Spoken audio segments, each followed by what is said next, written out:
ದೋಸೆ ಜೊತೆ ಏನು ಕಾಂಬಿನೇಷನ್ ಮಾಡ್ಕೋಬೇಕಂದ್ರೆ ಕುಂಬಳಕಾಯಿ ಪಲ್ಯ ಮಾಡ್ಕೋಬೋದು. ಈಗ ಟೇಸ್ಟ್ ಮಾಡಿ ನೋಡ್ತೀನಿ. ಫೈಬರ್ ರಿಚ್ಚು,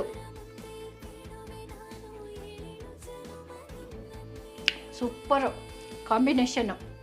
ಮಾಡಿ ದೊಡ್ಡ ಸ್ಪೂನಲ್ಲಿ ಒಂದು 3 ಸ್ಪೂನು ಎಣ್ಣೆ ಸೇರಿಸ್ತಾ ಇದ್ದೀನಿ, ಸಾಸಿವೆ ಸೇರಿಸ್ತಾ ಇದ್ದೀನಿ, ಹಾಗೆ ಕಡಲೆಬೇಳೆ, ಉದ್ದಿನಬೇಳೆ, ಒಣಮೆಣ್ಸಿನ್ಕಾಯಿ ಸೇರಿಸ್ತಾ ಇದ್ದೀನಿ, ಹಸಿಮೆಣ್ಸಿನ್ಕಾಯಿ ಹಾಕ್ತಾ ಇದ್ದೀನಿ, ಕರ್ಬೇವಿನ ಸೊಪ್ಪು ಹಾಕ್ತಾ ಇದ್ದೀನಿ, ಹಾಗೆ ಬೆಳ್ಳುಳ್ಳಿ, ಈರುಳ್ಳಿ, ಉಪ್ಪು ಸೇರಿಸ್ತಾ ಇದ್ದೀನಿ.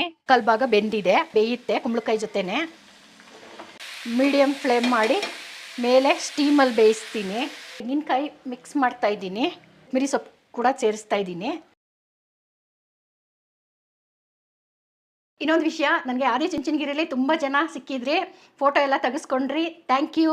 ನನ್ನನ್ನು ಎಲ್ಲೋದ್ರೂ 1-2-3 ಜನ ಆದರೂ ಗುರ್ತಿಸ್ತಾರೆ. ಥ್ಯಾಂಕ್ ಯು, ಧನ್ಯವಾದ ನಿಮ್ಮೆಲ್ಲರಿಗೂ.